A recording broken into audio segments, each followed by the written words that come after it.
Thank you. Good afternoon, everyone, and welcome to this meeting of the UW System Board of Regents. Madam Secretary, please call the roll. Regent President Walsh. Here. Regent Vice President Bogus. Regent Adams. Present. Regent Atwell. Regent Frankus. Here. Regent Cologne. Here. Regent Jones. Here.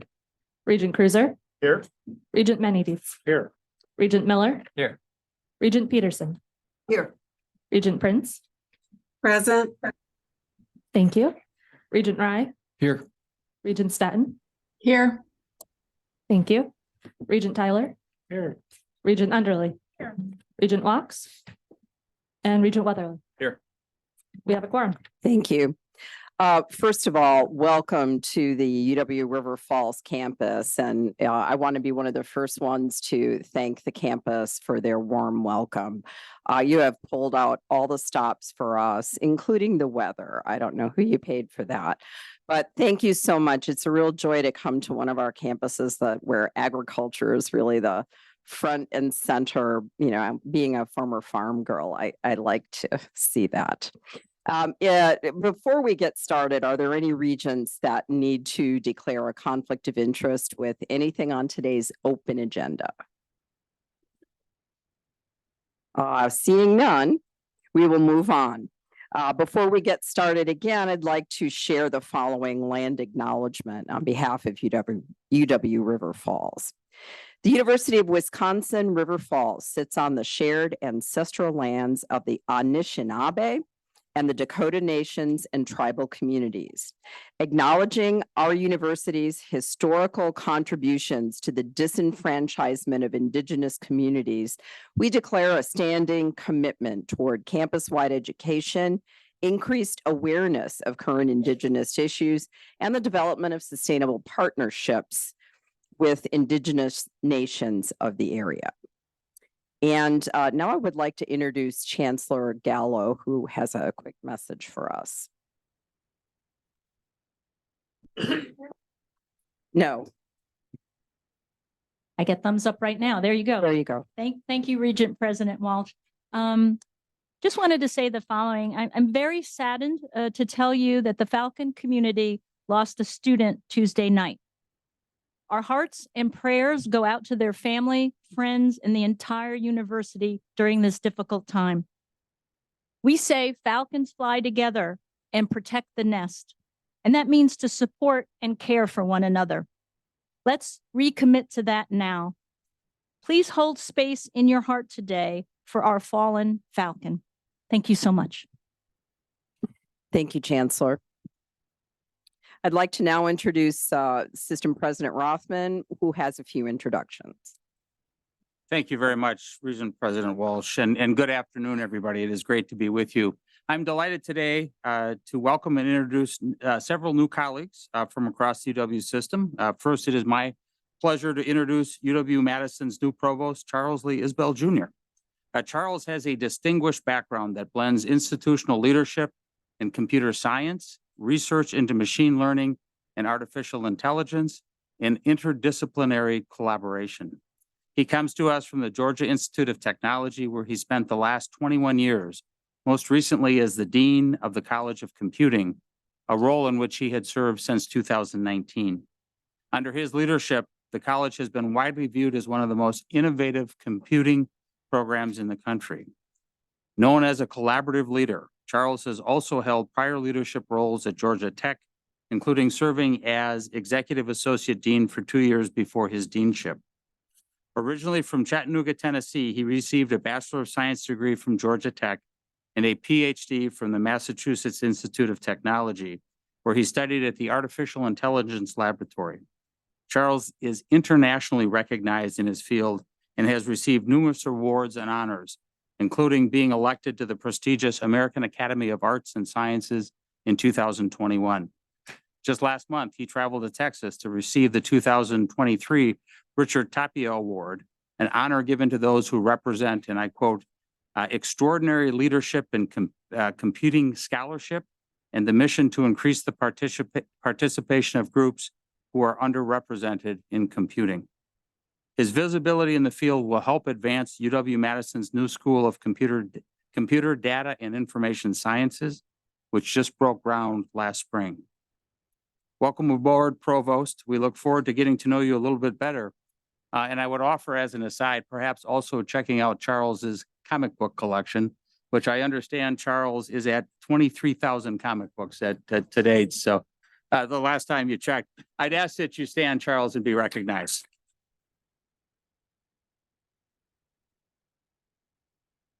And definitely Georgia's loss is our gain. I love saying that. Indeed. It's also my pleasure to welcome Chris Patton, the new Vice Chancellor of Administrative Services at UW-Platteville. Chris brings extensive leadership experience to the role, having most recently served as the Deputy Secretary for the Wisconsin Department of Administration. He previously served as Administration Operations Director at Epic Systems and as Policy Director for Wisconsin Governor Jim Doyle. Educated in the UW system, Chris received his Bachelor of Science in Political Science right here at UW River Falls, where he is a very proud Falcon alum. In his new role at UW-Platteville, he will oversee administrative services departments, including dining services, facilities management, financial services, human resources, project management center of excellence, ethics and compliance, and university police. Not a bad job description, Chris. He will also oversee this critically important budget task force being formed and being engaged at the university.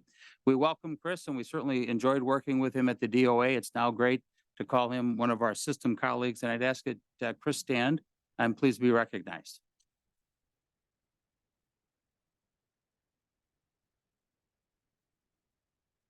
In our upcoming report, President Walsh will talk in just a couple of minutes about Dr. Lynn Akey, the new chancellor at UW Parkside, who was officially named last week and will be starting officially on January 2nd. In advance of that, though, I would like to take this opportunity to extend on behalf of the entire system my sincere thanks to Scott Menke, who has stepped up to serve as interim chancellor after the departure of Debbie Ford. Scott has been part of the UW Parkside campus community for nearly 2 decades. And his steady hand will continue to keep the university on course until Dr. Akey arrives in January.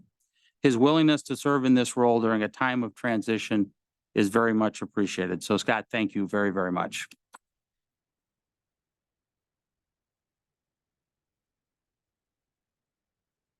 Staying at Parkside, we'd also like to acknowledge and thank Sharonda Glass, UW Parkside's Associate Chancellor of Human Resources, who assumed Scott's Vice Chancellor role on an interim basis during this period of transition.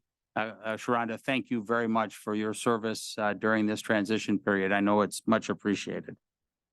And finally, with the news last month that Chancellor Joe Gao intends to step down after 17 years at the helm of UW La Crosse, I'd like to take a moment to say that he has made a real difference. We will certainly have the opportunity to thank Joe as he moves toward the end of his tenure. But Joe, you have left the institution and will be leaving the institution in a better place, which is the true definition of stewardship.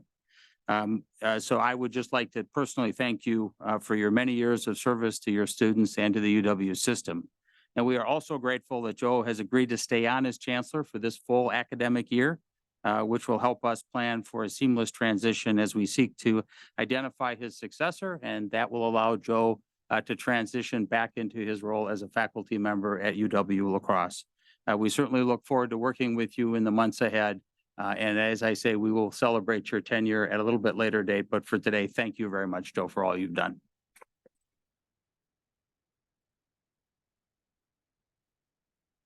And with that, back to you, President Walsh. Very good. Thank you, President Rothman.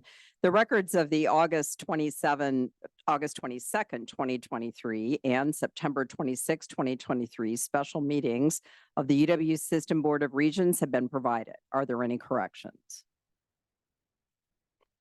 Seeing none, the minutes are approved as distributed. Okay. Reports from the Wisconsin Technical College System Board have also been provided. Are there comments or questions on those minutes?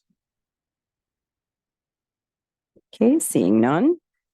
As President Rothman alluded to just a moment ago, the board met last week to unanimously approve the appointment of Dr. Lynn Akey as the incoming 7th Chancellor of UW Parkside. Currently, Dr. Akey serves as the Vice President for Student Success, Analytics, and Integrated Planning at Minnesota State in Mankato. Dr. Akey will start in her new role at UW Parkside on January 2nd. We look forward to welcoming her at a future board meeting. And I believe she has a son who's a student at Parkside. I thought that was a great connection. I'd like to thank Regents Hector Colon, John Miller, Ashok Rai, Jennifer Staton, and Kyle Weatherly as chair for their service on the Special Regent Committee for this search, as well as members of the UW Parkside Search and Screen Committee for their time and thoughtful consideration during this process. Regent Weatherly, you are here. Would you like to say a few words about the process?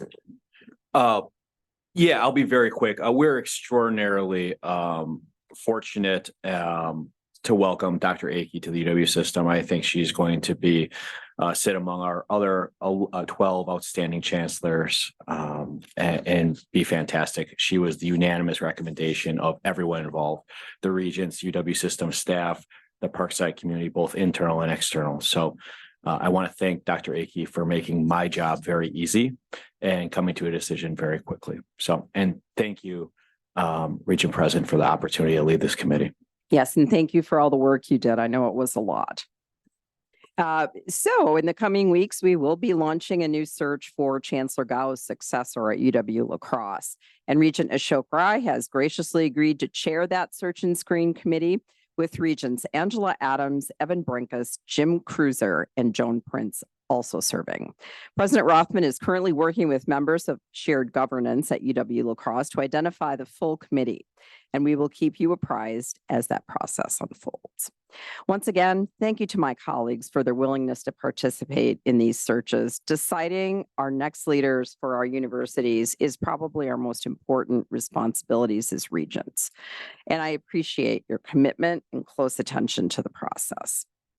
Turning now to our Regents Business Partnership Awards over the summer, and since our last board meeting in July, we've continued to recognize UW system universities and how they're building strong partnerships with businesses in support of our students and communities.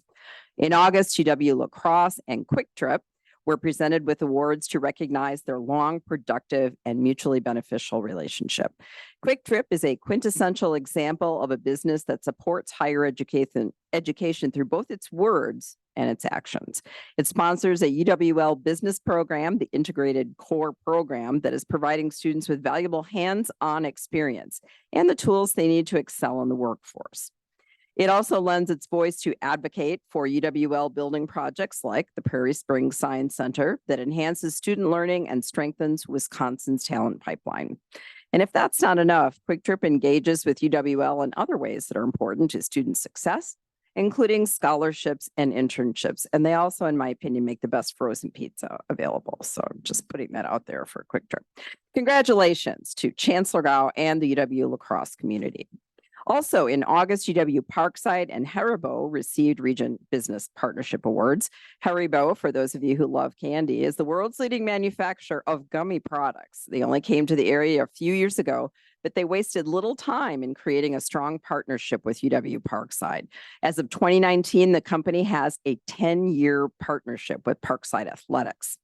Haribo Court in Des Moines area is named for the company, and Parkside Athletics hosts the Haribo Basketball Invitational each year, recognizing their collaboration. The company has also been a generous supporter of UW Parkside's Future Focus Fund, the university's main scholarship fund for students in financial need. It has also served as presenting sponsor for the university's annual Day of Giving and has provided more than $375,000 in support since 2019. Bravo.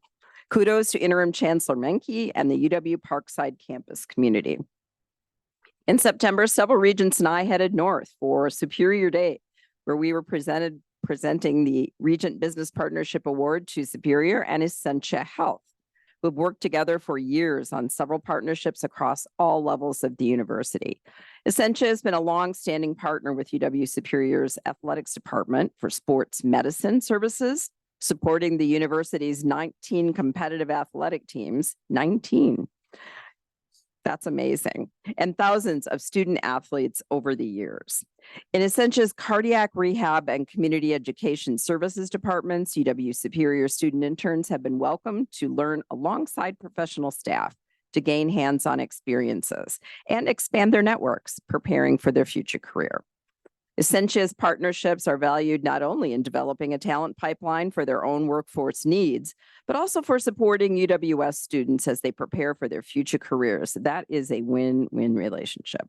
Congratulations to Chancellor Wachter and the UW Superior campus community. Finally, our latest award presentation was just yesterday here on the River Falls campus. We recognize the important collaborations between this university and Winfield United, the crop products and consulting division of Land O'Lakes Incorporated, one of America's premier agribusiness and food companies. In 2017, the company opened its $40 million, 55,000 square foot innovation center in River Falls, rather than in their home state of Minnesota. I like reading that too, largely thanks to their long-standing partnership with the university. Winfield United also constructed a research facility next to the UW River Falls Man Valley Laboratory Farm, where they conduct a variety of research and field trials in partnership with UWRF. There's almost daily interaction between Winfield United and the farm for sharing facilities, machinery, expertise, and providing extra hands when needed. The collaboration with Winfield United has resulted in numerous high-impact experiences for our undergraduates, clearly enhancing the UW River Falls education experience. So what began as a simple land rental agreement 33 years ago has expanded to include a robust internship program and scholarship support, as well as collaboration on research. Another win-win. Hats off to Chancellor Gallo and the UW River Falls community. If I could return to Superior Day for just a moment, I wanted to say how much the Regents and I enjoyed our time visiting UW Superior. The impetus for this was when I spoke at their commencement in May, and the Chancellor and I sat down and we realized how many of our newer Regents had not been up to the UW Superior campus. And any of you who go around the system and visit our campuses know that as soon as you step out of your car or step off that bus, they envelop you. They're eager to show you what they've done, the innovations that they've created on their campuses. And so it's really exciting to have that opportunity, a core group of us coming up there to see our North Star campus. So again, thank you to everyone. I've never seen a better presentation than the one we got up there on the Superior Plan. So I wanted to give you some kudos for that. As a final note, last week, 11 of our board members went before the Senate Committee on Universities and Revenue in a public hearing on their appointments to the board. This is an important step forward in the confirmation process. I hope this hearing leads to full confirmation for my colleagues. And with that, that concludes my report, President Rothman. Great. Thank you very much. I'd like to lead off my report today with a strategic plan update. As you've heard me say a few times, and as this board adopted the strategic plan last December, one of our key goals is to increase the annual number of graduates coming out of our UW system schools to 41,000 by 2028. This is absolutely vital if we're going to maintain and have that workforce engine that this system is. It is absolutely critical that we increase the number of graduates we have so that we can help Wisconsin win the war for talent. Obviously, that starts with getting more students into our universities in the first place. And the preliminary indications this year are encouraging. We appear to be headed in the right direction. Our early enrollment numbers are up overall this fall compared to the prior year for the first time since 2014. New freshman enrollment increased by 3% overall when we exclude UW-Madison, which deliberately sought to reduce the number of incoming first-year students due to capacity constraints. The estimates based on first-day registration figures and projections of other new students show an enrollment of 161,322 students for fall of 2023. 5 of our universities show an overall increase in attendance, including UW-Madison, UW Green Bay, UW-Platteville, UW-Stevens Point, and UW-Whitewater, while several others showed only modest declines. With that said, our branch campuses continue to deal with some challenging enrollment numbers. Most branch campus enrollments are lower for the fall of 2023 than the previous year, with the exception of increases at UW Green Bay, Manitowoc, UW Platteville, Baraboo, Sauk County, and UW Whitewater, Rock County. To maintain our focus on driving enrollment, which, as I said, is absolutely critical if we're going to hit our strategic plan target, we are moving ahead with the launch of a new enrollment initiative at many of our universities that we last discussed with the board in February. You will recall that direct admissions bypasses and accelerates the typical college admissions process, which many prospective students may find daunting, and proactively guarantees students a place in college. Their admission is based on existing high school data, including high school GPA and courses that they have taken. Rising senior high school students will be matched with UW universities based on predetermined admissions criteria. Those of you who were able to attend the Education Committee meeting this morning heard an update on our progress in this area, but I'd like to provide a brief overview for the entire board. We have been introducing this direct admissions initiative all across the state this past month at the regular fall workshops for high school counselors, designed to strengthen our partnerships with Wisconsin's K-12 school districts. To date, 10 of our 13 universities have opted in to participate in phase 1 of our direct admissions program. We anticipate our first offer letters will be sent to students in July 2024 for admission in the fall of 2025. This is a very exciting new initiative in my mind, and that we expect that will introduce the UW opportunity to more students, some of whom may never have thought about attending college. We hope that direct admissions will not only grow enrollment, but also streamline the admissions process and help expand the number of Wisconsin residents with a UW degree. You can expect to hear more about our phase 1 progress next spring as we engage with our high school partners, students, and families. Another enrollment initiative connected to our strategic plan I'd like to highlight is the University of Wisconsin's commitment to the nationwide College Cost Transparency Initiative. The initiative is designed to address a common barrier to enrollment, often jargon-laden and confusing financial information about the real cost of college. All 13 of our universities have committed to making modifications to improve the clarity, accuracy, and understanding of student financial aid offers. And I think this is a really critical point. We are the most affordable public university system in the Midwest and beyond, but we also have to be clear on the financial aid that we're offering. Our own Derek Kindle, Vice President for Enrollment Management at UW-Madison, serves as the CCT Initiative Task Force as a subject matter expert. Well, this is certainly the right thing to do for our students and our families. We also hope that this initiative, combined with direct admissions, will allow more students to enroll and stay at our UW universities. Now, let me just give a very brief state legislative update. I know that everyone is very interested in where we're at with our pay plan discussions. We are continuing to reach out and have had productive discussions with legislative leadership to find a path forward on this important funding. And here's why. Our faculty and staff are at the very core of who we are and what we do. I encourage you to think about a professor that may have impacted your life and helped change its trajectory. Encourage you to think about a staff member at your university that might have had the same impact. The last several years have been challenging for all of us. No question about that. We're all trying to do more with less. And I'd like to recognize and commend our faculty and staff for their outstanding and unwavering commitment, sometimes in very trying circumstances, to our students, to their universities, and to the state of Wisconsin. We are fortunate to have a university system with outstanding and well-respected professors and academic staff who nurture and challenge our students both in and outside of the classroom. Look around any UW campus and you'll see examples everywhere. In fact, tomorrow we will be honoring 3 members of our UW Systems University staff with Regent Awards for excellence. It is our faculty and staff working as a team that deliver an excellent education.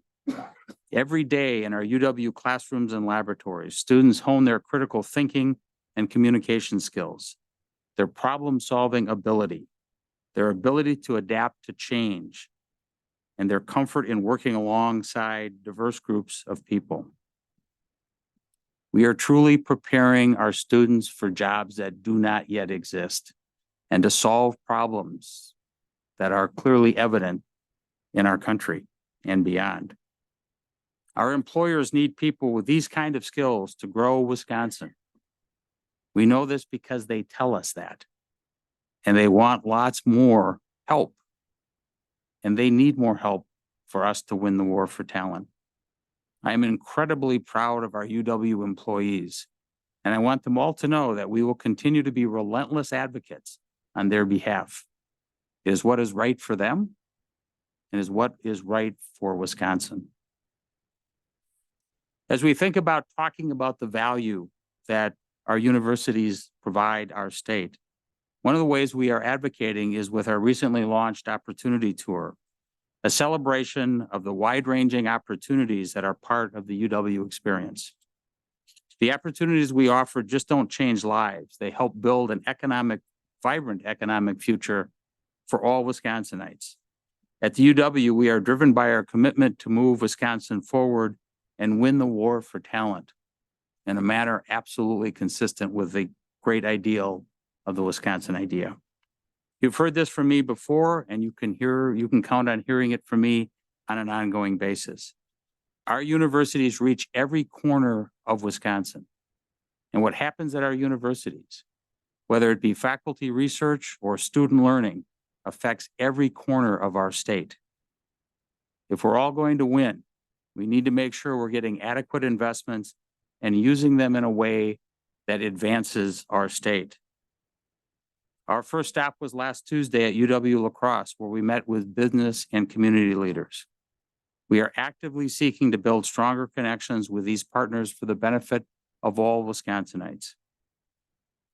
Reflecting our commitment to that end, I introduced our new Director of Economic and Employer Engagement, Idella Kangas. Her job is to make connections between our employers in the state and our faculty, our staff, and our students. Last Thursday, the Opportunity Tour had its second stop at UW Oshkosh. And on Monday, we made our third stop at UW Superior. As part of this tour, I'm sharing success stories, engaging with community leaders, and communicating the important work that is being done at our 13 universities and beyond. As we make our way to the universities throughout the system, I encourage you to follow me and engage with us on social media, including Facebook, X, or LinkedIn. You can also visit our website, wisconsin.edu, to see and hear more. And that concludes my report, and back to you, Karen. Thank you. I will now turn the floor over to our host chancellor, Maria Gallo.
Welcome to the westernmost UW school, the University of Wisconsin, River Falls. We're delighted to host the Board of Regents meeting. Thank you, Regent President Walsh, for the opportunity to share my perspective on what makes our campus distinctive in terms of our program offerings and our students, and uniquely valuable to the state of Wisconsin. First, I'd like to extend a hearty welcome to all regents, President Rothman, my chancellor colleagues, and all our higher education leaders from across the UW system, as well as UW River Falls faculty, staff, and students in the audience and online. A special welcome also to our community members who are with us. Partnership with our volunteer and stakeholder groups is something that defines us and that we greatly appreciate. I also would like to welcome any state legislators from our region who are in attendance here today.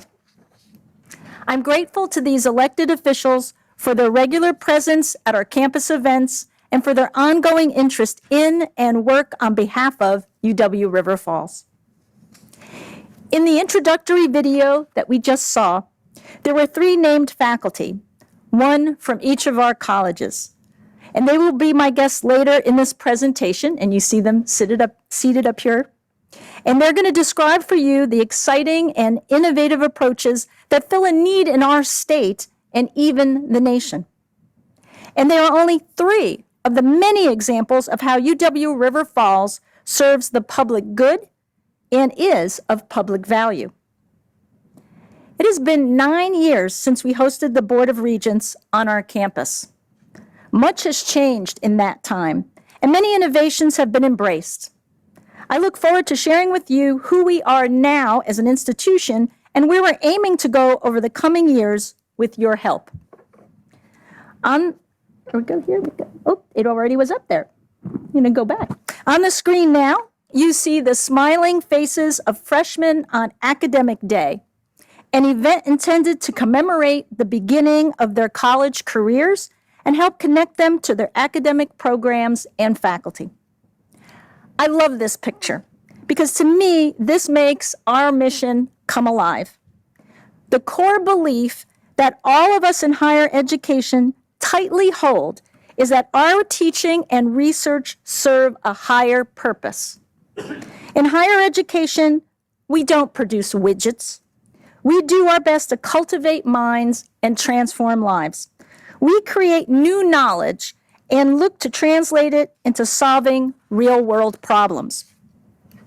As leading economist Walter McMahon explains, we create human capital that improves communities and contributes to the economic well-being of the nation over the course of graduates' entire lives.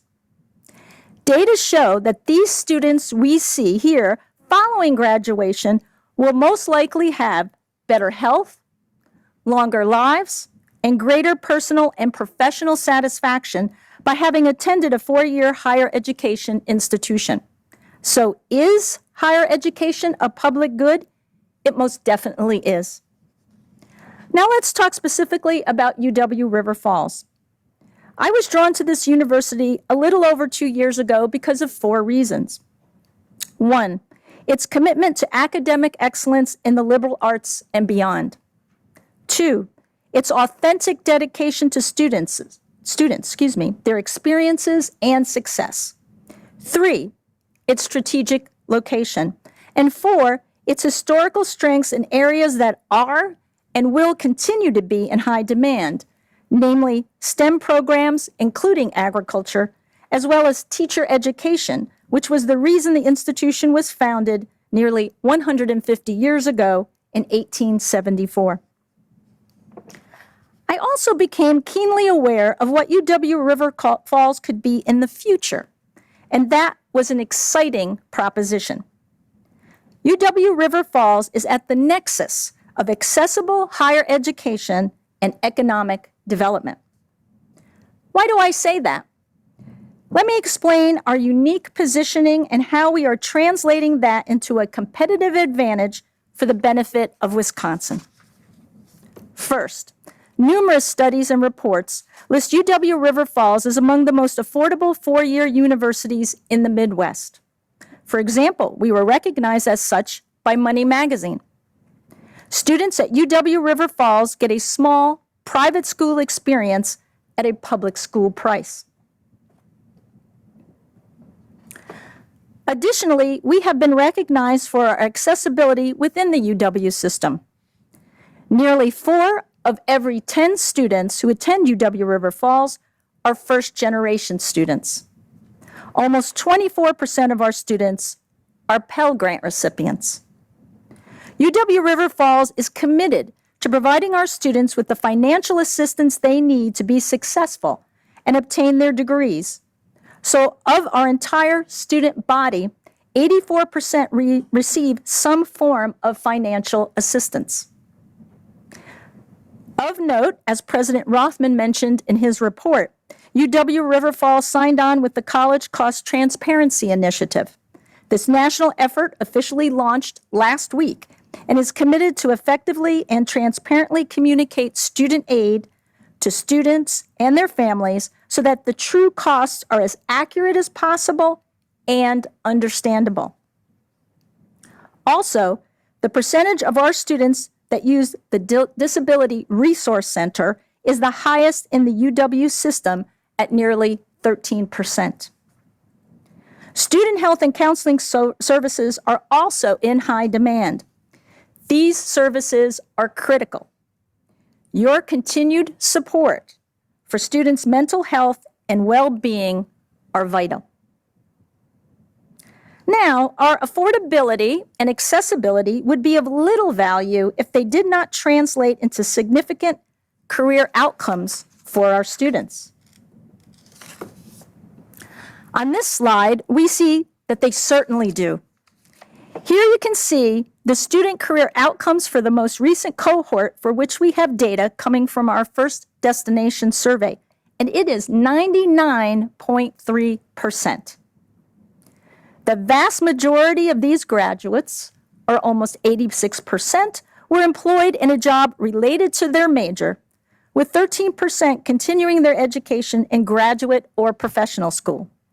These data are some of the best in the UW system. The average annual salary of all of these graduates was above $53,000.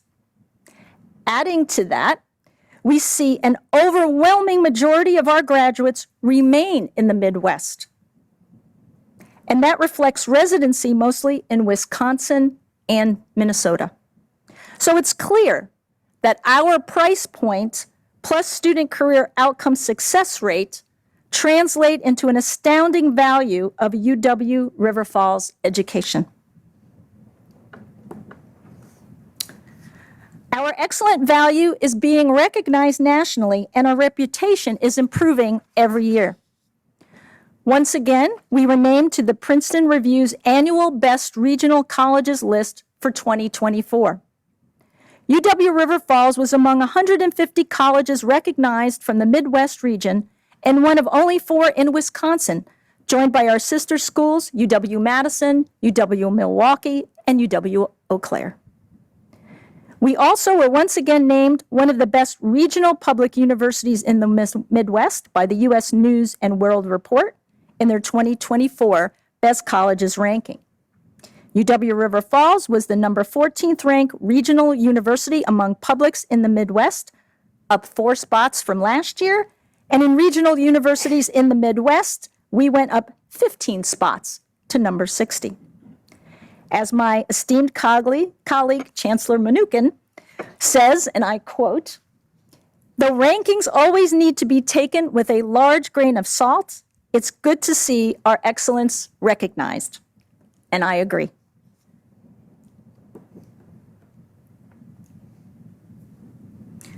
It's not only the institution overall that is garnering recognition.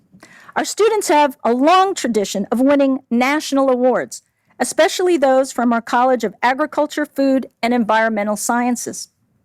Falcon students have made a habit of topping their competitors, many from larger institutions from across the country and even Ivy League schools.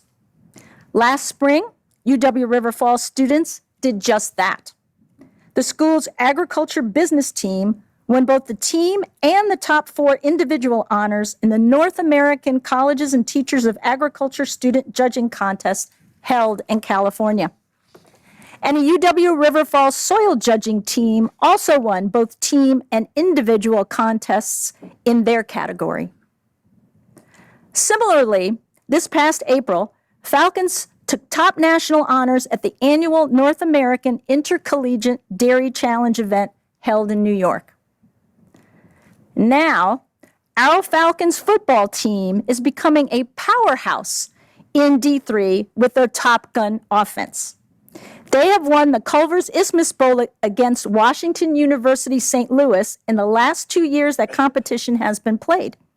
And as of this Sunday, they are ranked number 5 in the D3 Top 25 national poll, only 2 behind UW Whitewater. And that game's coming up, folks, at home here, so that's one you have to see. You have to see. Also, last spring at the state level, student journalists with the Student Voice, the university's student-run newspaper, won 9 awards, including 3 first-place awards in the Better Collegiate Newspaper Contest sponsored by the Wisconsin Newspaper Association Foundation. Those students will continue to use the skills they learned from journalism professor Andras Stramanis, who sadly passed away unexpectedly this September 11th. His legacy will live on through the numerous students he so selflessly taught and mentored here at UW River Falls since 2005. UW River Falls student broadcast journalists are doing award-winning work as well. They won 5 awards, including 2 first-place honors at last spring's Wisconsin Broadcasters Association Student Seminar. And lastly, I will mention a team of UW River Falls students who won a first-place national award in July by creating a food item they named Root Curd. It's a dairy-based product that is not only nutritious and tastes good, but helps ease people's anxiety. The team of undergraduate students defeated other teams from across the country, many of whom were comprised of graduate students. So quite an accomplishment. The students are working to make root curd available commercially. Now, I wanted to mention these students, well, first because I'm very proud of them, but also because I wanted to highlight UW River Falls' commitment from our faculty and staff to provide our students with in and out of classroom high-impact experiences and emphasize hands-on learning, critical thinking, and teamwork, resulting in the development of skills that allow them to excel at national, regional, and statewide competitions, as well as in the workplace. That is why teaching in state-of-the-art facilities like the Wietrich Family Grassland Dairy Center of Excellence that you toured last night results in so many UW River Falls students being hired even before graduation. Those opportunities and facilities matter. They are our secret sauce, what differentiates us from others in the higher ed space and allows our students to outperform others. And they need to be well supported and expanded. I hope I've conveyed to you in this short time UW River Falls' high-quality, accessible education that delivers on its promise to our students. Now, what about our promise to deliver on our contribution to the public good? To address that, I want to introduce 3 faculty leaders who are providing unique value to meet the needs of Wisconsin and beyond. Dr. Kateri Carver will discuss the globally groundbreaking doctoral degree program in Montessori studies. Dr. Kurt Vogel will describe the progressive approach behind a national model for the humane handling of livestock. And Dr. Carl Peterson will detail the objectives driving the development of the Science and Technology Innovation Center, or SciTech, with its University Business Collaboration Center. First to present will be Dr. Carver. Thank you, Chancellor Gallo. Good afternoon, Regents. Welcome to our campus. And as the Chancellor said, I'm Kateri Carver. Thank you. I'm in my 6th year here at UWRF, and I teach in and direct the Montessori program, the EDD and Montessori Studies.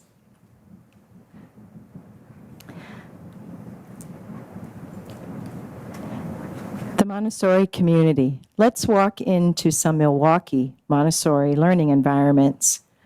Unlike a traditional classroom, when we look around the Montessori spaces, we can't see the teacher because the teacher's not leading. She's following the students, their interests, their specific contexts, following them as individuals. And with every one of them, she has a relationship. In fact, every Montessori teacher in the state of Wisconsin and the upper Midwest and around the United States, in fact, on every continent and throughout the world, every Montessori teacher implements this student-centered methodology that is responsive to the individual, fully supported by neuroscience, and actively working to make the world a more peaceful place for everyone.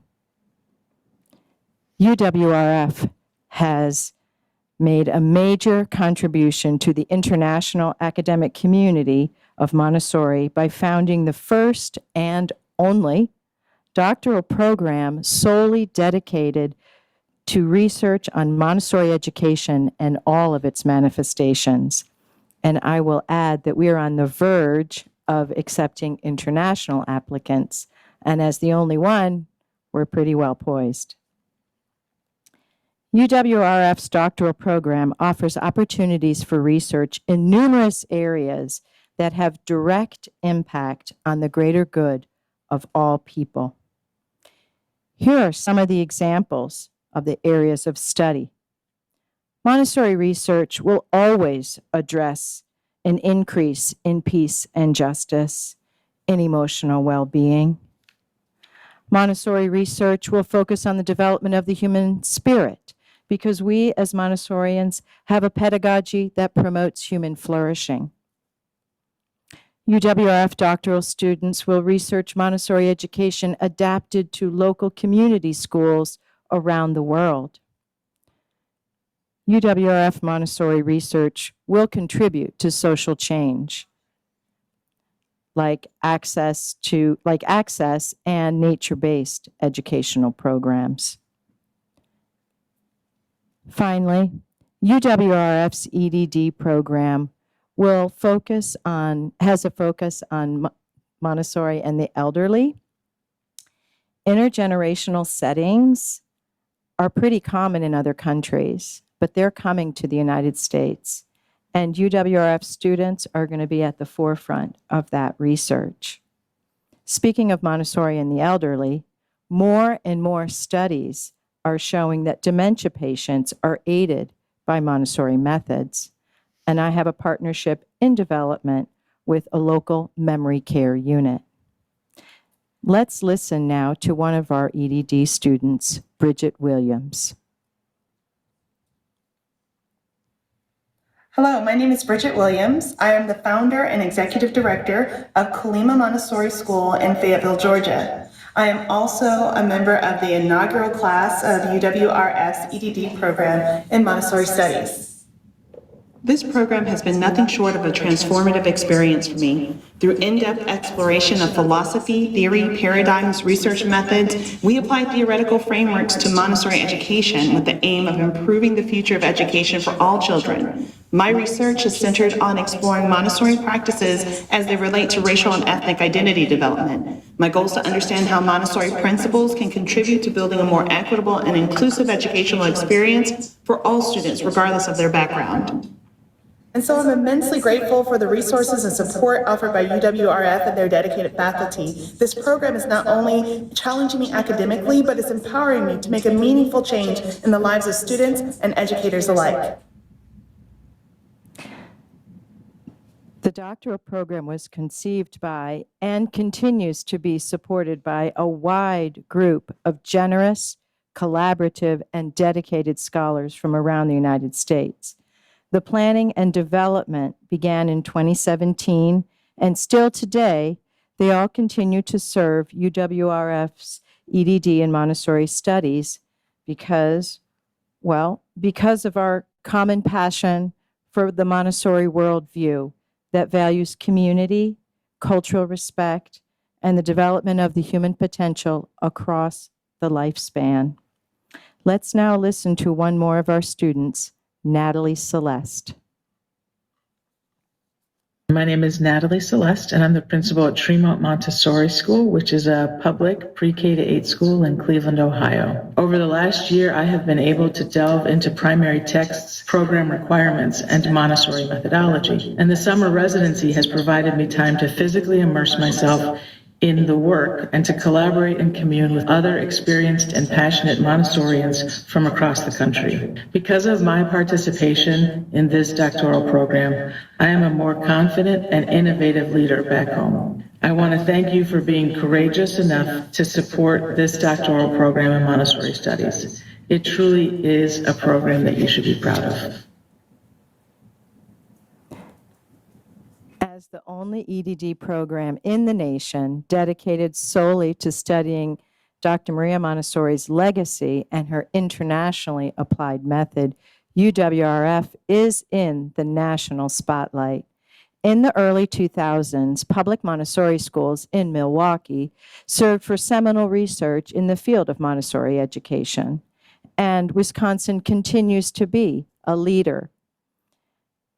Today, UWRF, with its EDD that has a much broader scope of research, is literally breaking new ground, sowing seeds, planting new ideas, and producing research about the Montessori method that seeks to make the world a better place for all people. Now, I would like to introduce my colleague, Dr. Kirk Vogel.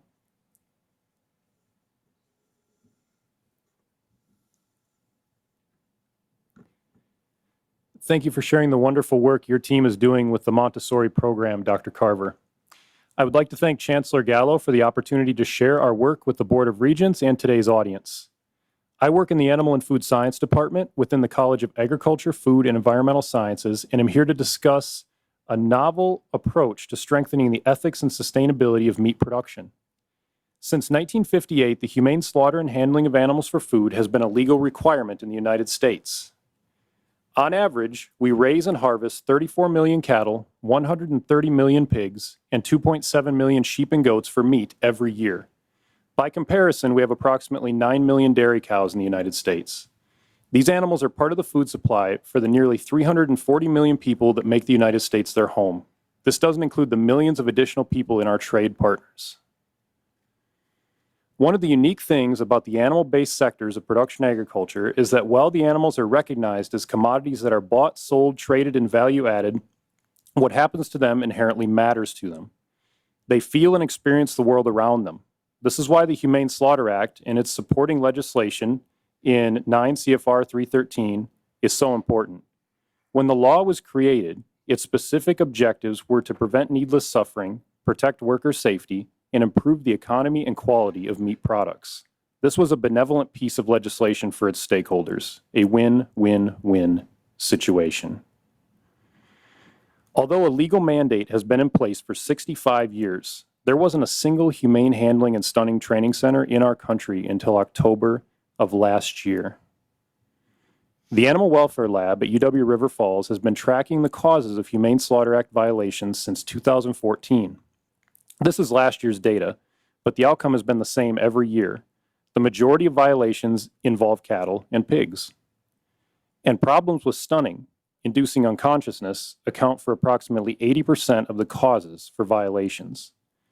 The effects on the animal are obvious. An inadequate stun could cause the final moments of an animal's life to be filled with suffering. The effects on the meat plant workers hasn't received much attention yet. But it's not hard to empathize for the workers who are responsible for this phase of our food production. Just imagine the psychological impact of witnessing and/or causing avoidable suffering day in and day out. How might that affect the dynamics of the relationships those workers have with their families, friends, and neighbors. We can do something about this. Actually, we are doing something about this right here and only here. The Humane Handling Institute was developed following the allocation of $5 million by Governor Evers to support meat industry talent development in early 2022. We've developed a first-of-its-kind training program for slaughter plant personnel that includes focused and hands-on training through a series of 5 workshops focused on animal welfare and handling from farm through transport, livestock receiving and management of lairage, effective and humane restraint and stunning, stunning equipment operation and maintenance, and building a robust humane handling program.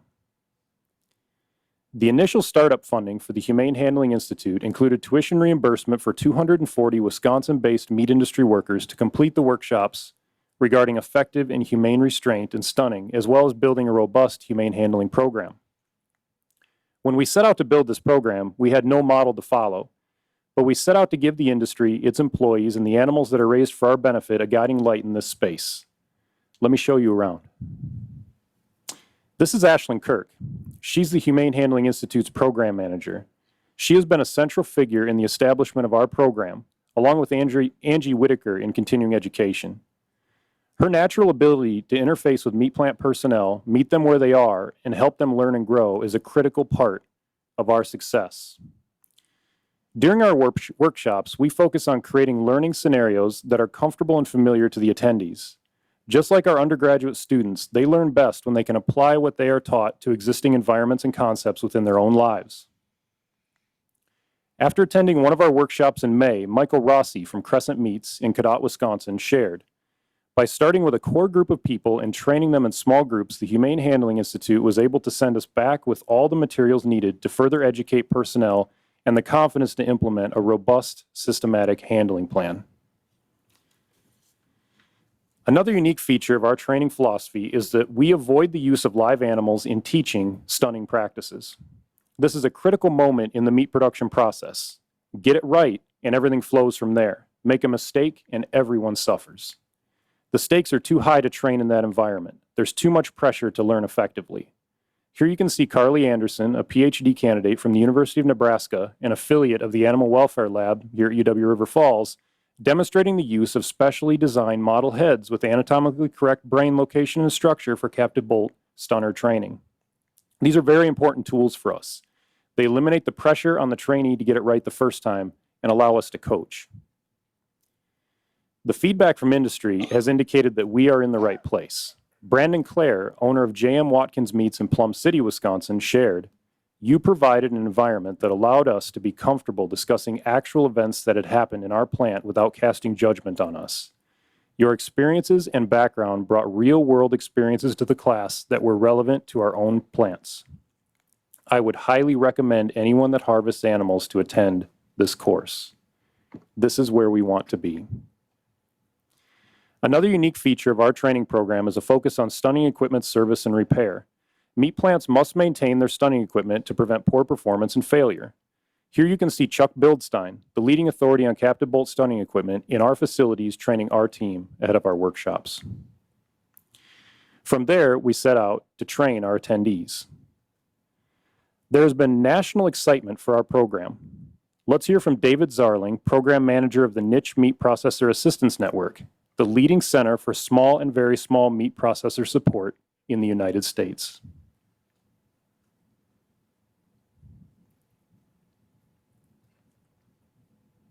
Hi, I'm David Zarling, Program Manager for the Niche Meat Processor Assistance Network at Oregon State University, also known as NPAN, and the founder of Northwoods Group Consulting. I'd like to take this opportunity to show my appreciation and enthusiastic support for the Humane Handling Institute at the University of Wisconsin-River Falls.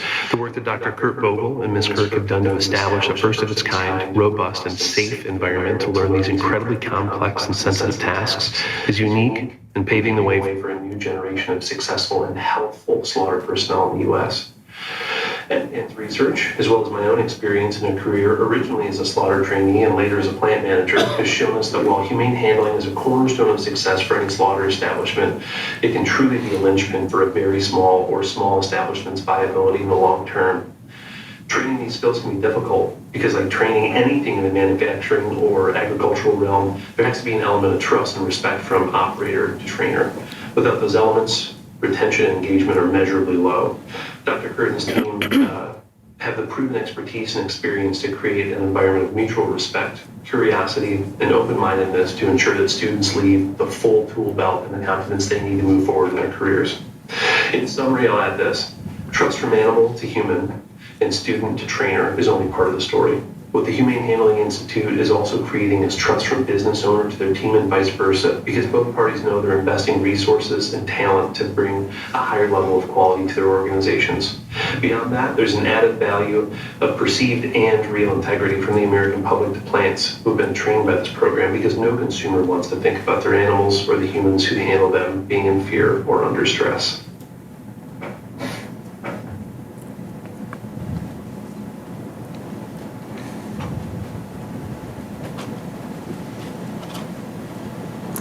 We also maintain an active research program in humane handling and stunning, funded by grants from industry partners and federal sources such as the United States Department of Agriculture. Every year, this provides opportunities for more than 20 students to get involved in solving challenges we face in humane handling and stunning. After the data has been collected and analyzed, we publish and present our work, welcoming discussion and collaboration to advance the state of the art in science. This often involves undergraduate students. Here's Emma Hamilton presenting her research findings at a conference earlier this year. Here's Beth Micklewam doing the same. Some of the others who play critical roles in our program include Abby Tamandel, Morgan Sawiczka, Kelsey Kunai, and Nathan Garvey. All of this work has drawn substantial attention to UW River Falls and the Humane Handling Institute.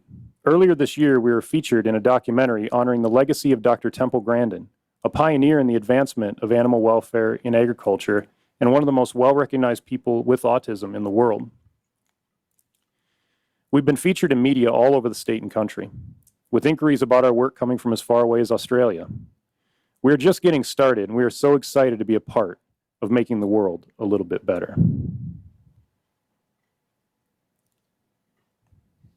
I'm Temple Grandin. I am a professor of animal science at Colorado State University, and for many years throughout my career, I've worked on improving stunning and handling at large meatpacking plants. And Kurt's program, the Humane Handling Institute, does two things. They research on stunning and handling at meat plants. They also do training, and one of the good things of doing training is to let students practice on model heads before they have to do any real cattle. But it's really important to train people in animal handling. Over the years, animal handling has improved, but you need to have trained people, and Kurt's program is going to be a very important piece of the puzzle.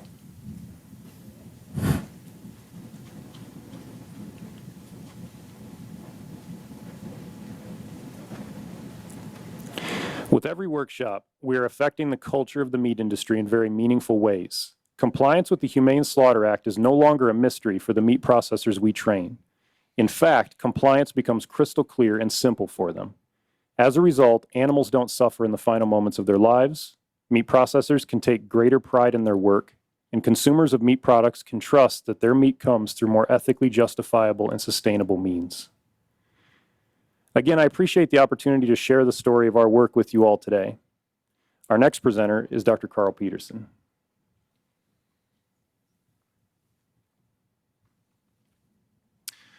Thank you, Dr. Vogel, for your enlightening presentation on the trailblazing work of the UWF Humane Handling Institute. As Dr. Vogel said, my name is Carl Peterson. I'm a professor of chemistry, associate dean in the College of Arts and Sciences, and a member of our SciTech project leadership team. In that role, I've worked with the design team and numerous stakeholder groups to develop and refine the design of the building and the vision for SciTech. The story of SciTech goes back a long way. When I arrived on campus 24 years ago, there was already a group of senior faculty attending workshops for Project Kaleidoscope looking at best practices in pedagogy and space design for STEM instruction. At that time, we recognized that our instructional spaces were already lagging behind the state of the art. Instructional spaces have a tremendous impact on the quality of instruction and the student learning experience. Over the years, we've been able to update certain spaces on campus to modern standards. In Centennial Science Hall, you can have an experience akin to time travel as you walk 15 feet from one general chemistry lab that harkens back to the 1960s with its long linear benches and high profiles, making sight lines challenging and collaborative work difficult, to a lab that was redesigned in 2017 as an active learning laboratory. Note how the low profile benches provide enhanced sight lines. The rounded benches are conducive to group work. And there's a rich infusion of technology for data acquisition, analysis, and presentation. These active learning laboratories enable richer learning experiences and help develop the skills of collaboration and teamwork that are valued by employers. Space design matters. SciTech, however, is more than just a building. SciTech was also envisioned as a hub of innovation and collaboration with business, academic, and community partners. You see, we have a long tradition of partnership with local industry. You just heard about our collaboration between the College of Agricultural, Food, and Environmental Sciences and Winfield United through our Man Valley Laboratory Farm. It's been going on since 1990. Winfield is the crop product and consulting division of Land O'Lakes Incorporated. The partnership involves professional consultations, student internships, joint research and field trials, and equipment sharing. The longstanding relationship played an important role in Winfield's decision to locate the Winfield United Innovation Center to River Falls in 2017.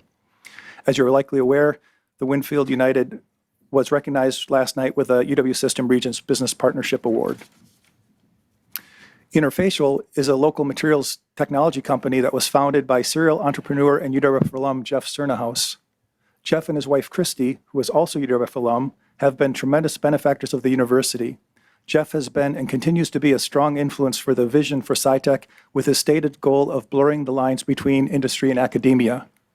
This vision was made actionable through a visiting assistant professorship as a joint venture between UWF and Interfacial.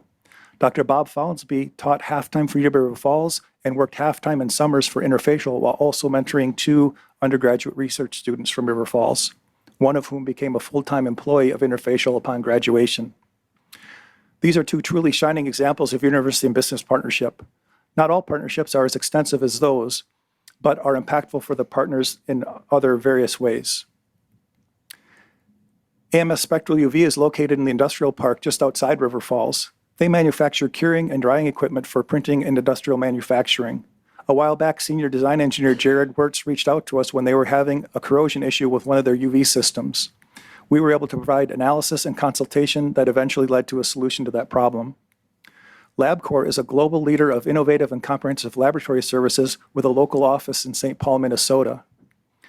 Last fall, project manager Heather Dotzauer reached out to us with an internship opportunity. We were able to get that opportunity directly to qualified UW students, which resulted in a UW chemistry major getting that internship. Just last week, Heather reached out again with 2 internship opportunities for the summer of 2024, and we were able to get those opportunities directly in front of over 400 qualified UWF students. Eurofins Biodiagnostics is a local testing lab site that offers an industry-leading suite of tests and services to support both plant and animal agriculture. They have need for part-time seasonal employees at the end of the growing season and then through the winter. The last 2 years, we've worked with their business unit manager, Brenda Johnson, to get these opportunities directly to qualified UW students to help Eurofins meet their workforce needs while also providing valuable learning experiences for our students. Last fall, Brenda made us aware of their need to hire several full-time employees to support a new project for their agrigenomics unit. We were able to get those opportunities directly in front of 81 December graduates who had just graduated with a degree that was suitable for those positions. These partnerships have provided benefits to the regional businesses and learning and career opportunities for our students.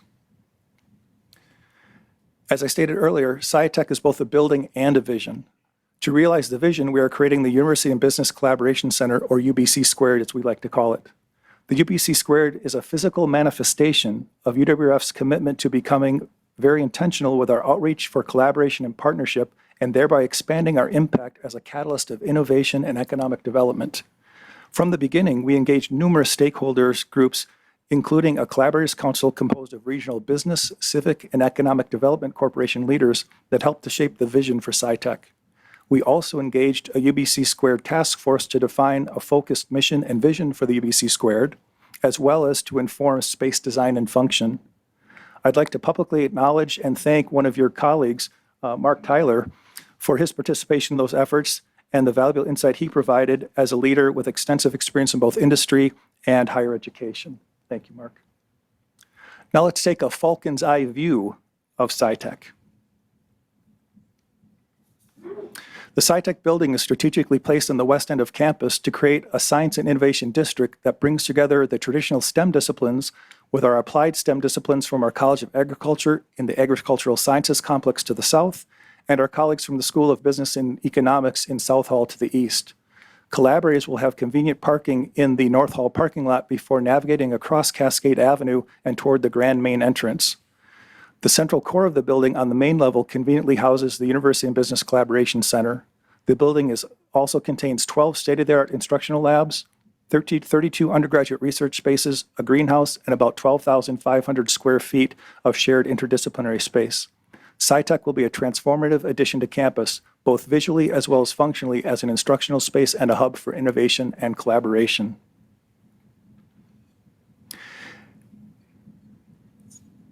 A quick look inside the building reveals active learning laboratories modeled after the renovated space in Centennial Science Hall. Comfortable, informal gathering spaces are integrated throughout the building. As we know, some of the most fruitful collaborations come from chance interactions that occur outside of formal settings. Some of the informal gathering spaces incorporate technology to facilitate intense collaboration and group work. Each department has a dedicated commons for departmental specific programming and community building. As an industrial partner, you likely enter the main lobby from the north, perhaps stopping by the office of the UBC director who may have arranged your visit. From there, you might head around the corner to grab a cup of coffee or a snack at the enhanced vending area before taking a seat in the informal gathering space to meet students or staff. Perhaps your visit is a little more formal and takes you down the hall to one of the conference rooms. On the way, you pass the main makerspace. You note the building design theme of science on display is evident with the full-length glass, allowing you to see full breadth of activity taking place within that makerspace. Inside the makerspace, you discover tools for working with both hard and soft goods, including wood and metal shops. There's a CAD studio and a variety of 3D printers, all designed for taking an idea from concept to prototype. Perhaps the idea advances to the point where a warm handoff to the St. Croix Valley Business Innovation Center occurs for the development of a formal business plan and participation in their business incubator program.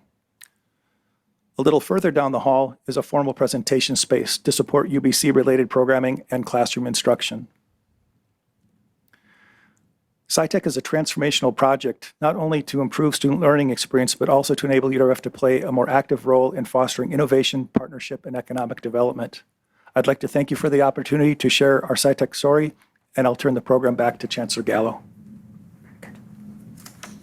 Well, thank you, Drs. Carver, Vogel, and Peterson. Regents, there will be time at the end of the presentation to ask them questions. Thank you. I know you saw the passion and dedication that these three faculty display. Now multiply that out across all of our faculty and staff, and you know why we have such Falcon pride.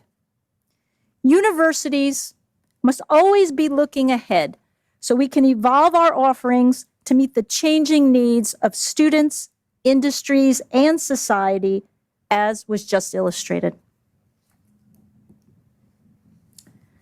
We are continuously researching degree programs for their ability to meet student needs, have market demand, or have a niche market that can distinguish us from our competitors.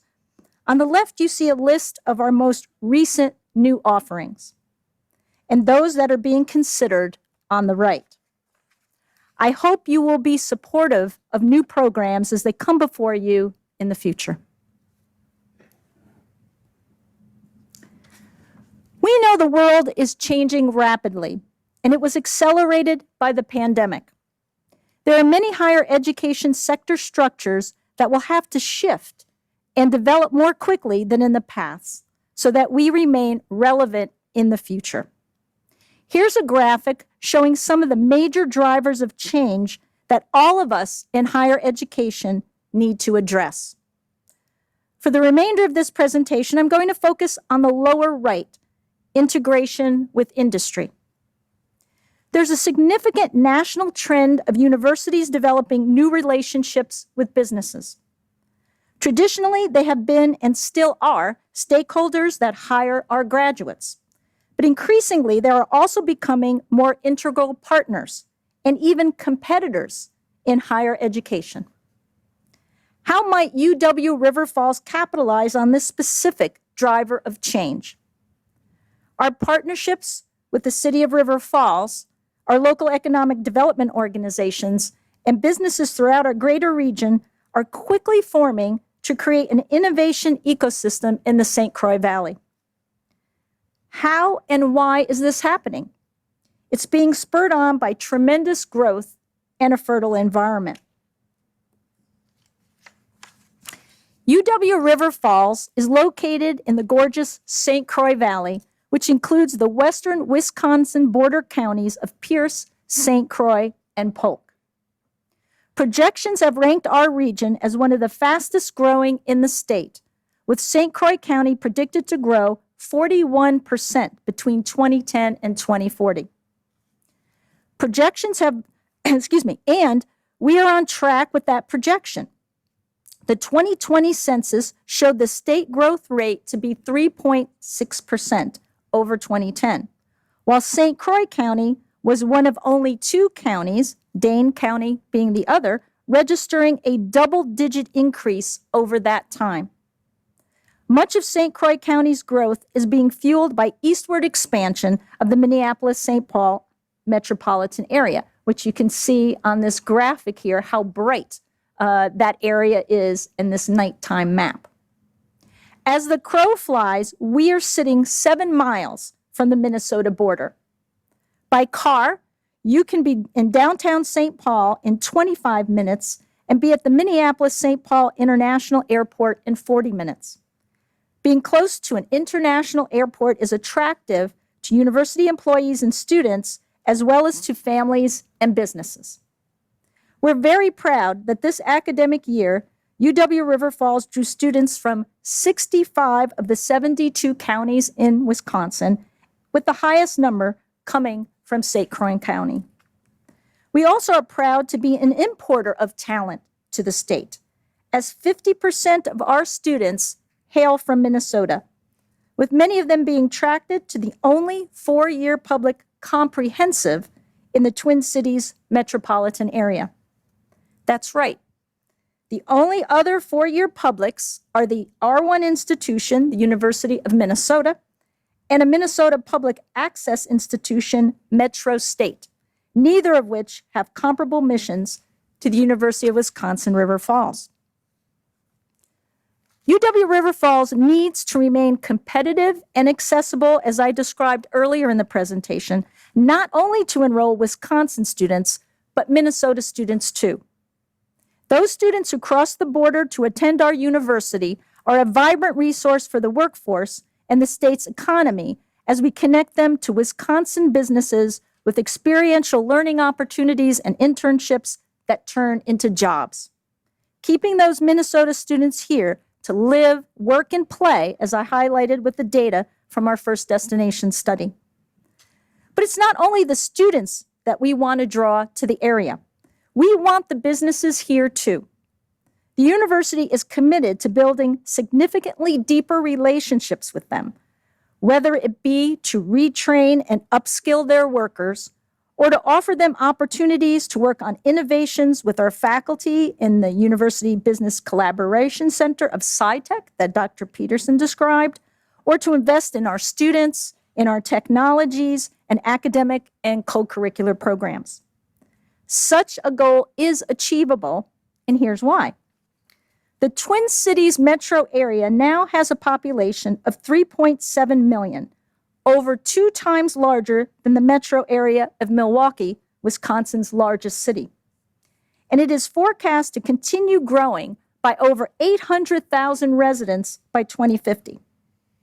Additionally, it has a thriving economy that is presently home to 15 Fortune 500 companies. There's a significant opportunity and desire to attract existing businesses from the Twin Cities and elsewhere to Western Wisconsin, as well as have new startup businesses nurtured and reside here as evidenced by the clientele at our St. Croix Valley Business Innovation Center, in which UW River Falls is an active partner. I will discuss them more in a minute. And by the City of River Falls having just broken ground on its 4th industrial park, the Man Valley Corporate Park, the largest construction project the city has ever undertaken. So it's happening. Businesses, along with their employees and families, are happy to relocate here based in part on Wisconsin's favorable tax environment, high quality of life, and the availability of talent that is developed primarily by UW River Falls.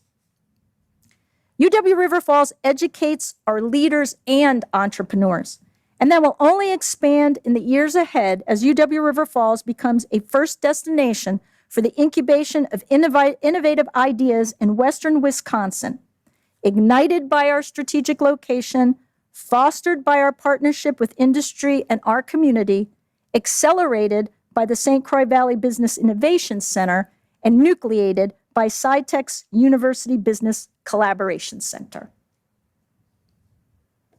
To illustrate my point of educating entrepreneurs, I want to expound just a bit on the St. Croix Valley Business Innovation Center. Its founding partners are UW River Falls, the City of River Falls, Chippewa Valley Technical College, and the River Falls Economic Development Corporation. Its mission is to provide incubation space, training, and support to foster entrepreneurship and enhance success of businesses, resulting in a more vibrant regional economy, new job opportunities, and increased wealth. Since the Innovation Center officially opened in 2018, it has supported nearly 40 businesses that created 100 jobs, retained 150 jobs, and infused over $33 million of capital into our economy. The Innovation Center also has had the privilege of hiring 13 UW River Falls interns, one of which is now a business owner and a member of the center. Additionally, regarding support for student entrepreneurs, from 2015 to the present, 47 students have participated in our UW River Falls Innovation Challenge, a business startup competition. 13 groups have then been advanced to the Wisconsin Big Idea State Tournament and won first place 3 times and third place 1 time. 4 patents have been granted, and twice they have made it to the semifinals at the International Business Model Competition. I will conclude by briefly highlighting one of those amazing students who is changing the world for the better.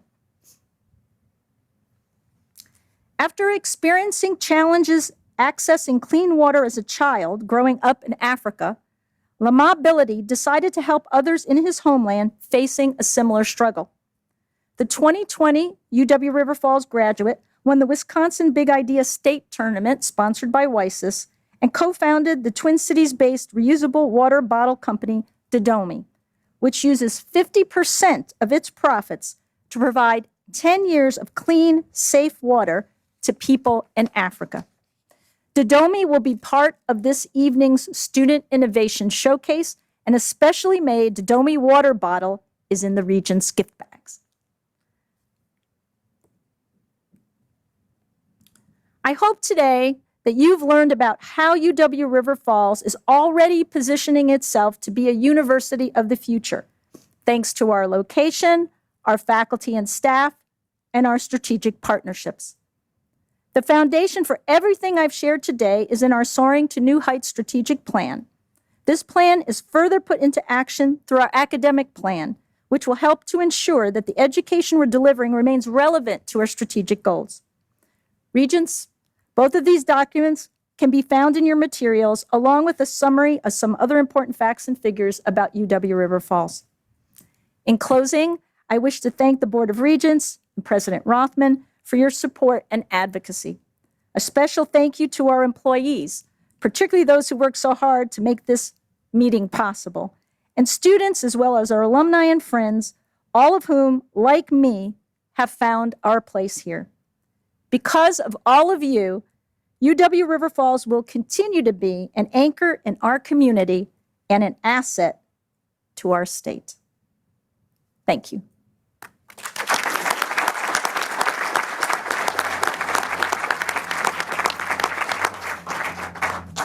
You know that moment goes quiet. When the static in your ears and the skitter of your pulse fall away, and for a moment, you feel ready. More than that, you feel sure. Sure that no matter what you risk and no matter what the result, you'll still succeed because of what you'll learn in the doing.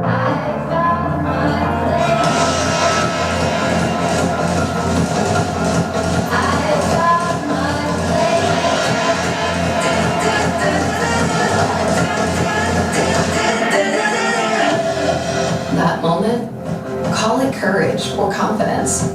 At UW River Falls, we know the feeling well. It's what empowers us, inspires us to embrace challenges that stretch our skills, to defy convention, and exemplify determination. It urges us to seize opportunity when we're not making our own, that is. And it takes us all, students, teachers, and leaders, to places we never imagined. Classrooms and conference rooms, wide open spaces, and wildly different horizons. Fly, Falcons, fly! I found my place in every day. That silver lining, always shining. And though we never wait in line, we're gonna fly. It's a call to adventure that everyone at UW River Falls can hear. We've always heard it and will always answer. Because when the world goes quiet and you step boldly into the moment, that's when you know you're a Falcon. That's when you know you're limitless. I found my place.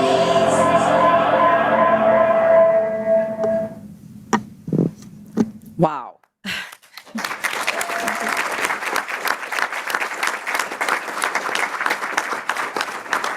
Kudos to your marketing team, and I had no idea y'all had a corpse flower here. Oh, boy, we have so Wow. many different things. Yeah, we sure do. Happy to answer any questions that the Regents might have. Yeah, would any Regents like to make a comment or ask questions of either Chancellor Gallo or her colleagues?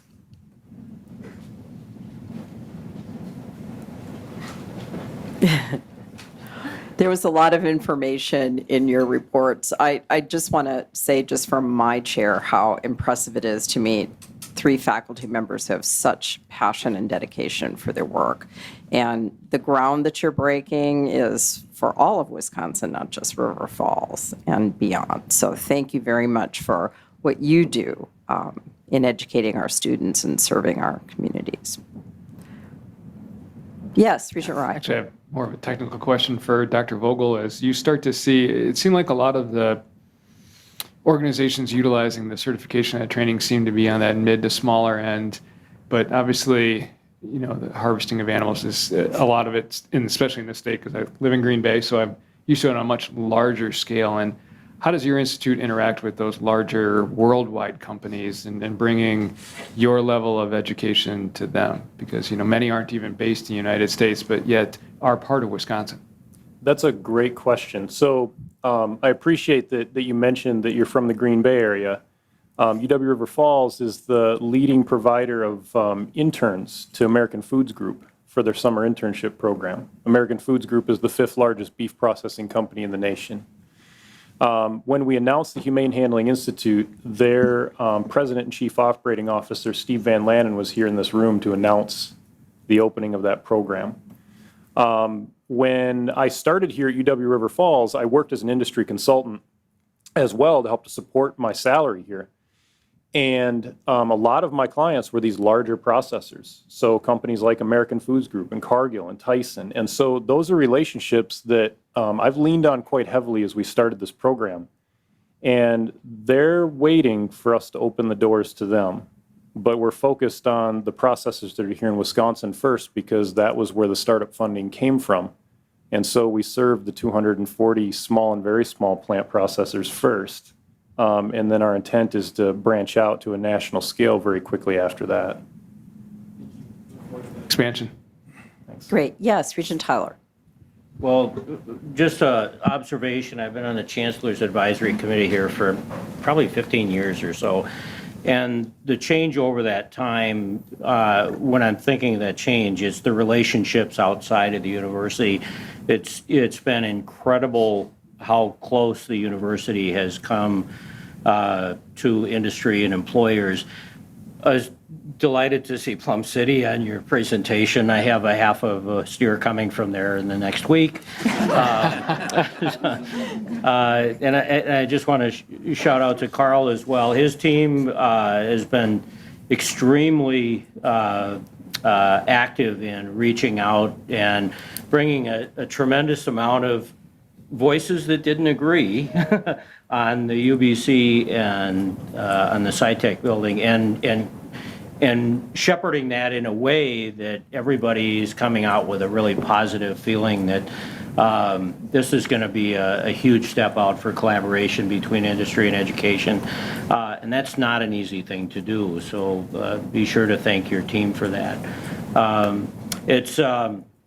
As somebody that employs folks from this institution, it's kind of a heartbeat in the area, and I really appreciate the work that they've done in extending their work out into the broader community and the employers. So thank you. Okay, yes, Regent Menides. Thank you, President Walsh. Excuse me. So I said this in the Education Committee meeting. UW River Falls' presence in the media has increased and is positive in the last year. I think it should continue to be such so that this part of the state and the state as a whole knows the things that are going on here for our students, for our partners in industry, and particularly in your areas. I think it's important in this time, in this day, in this age, that we promote ourselves so that the students not know what's available to them and that the citizens of our state know what's available to them also. So keep that up. Thank you. Anyone else? All right. I think I owe you a great debt of gratitude for your time this afternoon. Thank you for patiently sitting at the table until we got to your presentations. It was well worth the wait. And Chancellor Gallo, thanks again. And now we will prepare to go into closed session as we end our open session. Regent Vice President Bogus, would you read the order for closed session?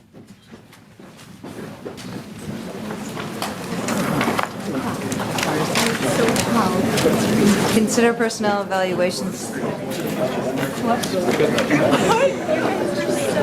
I move that the Board of Regents move into closed session to consider personnel evaluations of UW system chancellors as permitted by Section 19.85, Parent 1, Parent C of the Wisconsin statutes, and deliberate and negotiate UW system contracts that require a closed session for competitive or bargaining reasons as permitted by Section 19.85, Parent 1, Parent E of the Wisconsin statutes, and confer with legal counsel regarding potential litigation in which it is likely to become involved regarding those contracts as permitted by Section 19.85, Parent 1, Parent G of the Wisconsin statutes. Second. Call the roll. Regent President Walsh, Yes. Regent Vice President Bogus, Regent Adams, Yes. Regent Atwell, Regent Brankus, Yes. Regent Cologne, Yes. Regent Jones, Yes. Regent Cruiser, Yes. Regent Menides, Yes. Regent Miller, Yes. Regent Peterson, Yes. Regent Prince, Yes. Regent Rye, Yes. Regent Staton, Yes. Regent Tyler, Yes. Regent Underly, Yes. Regent Locks, Regent Weatherly. Yes. We have a quorum. Thank you. Regents, if you'd like to take 5 minutes, we will convene the closed session in 5 minutes.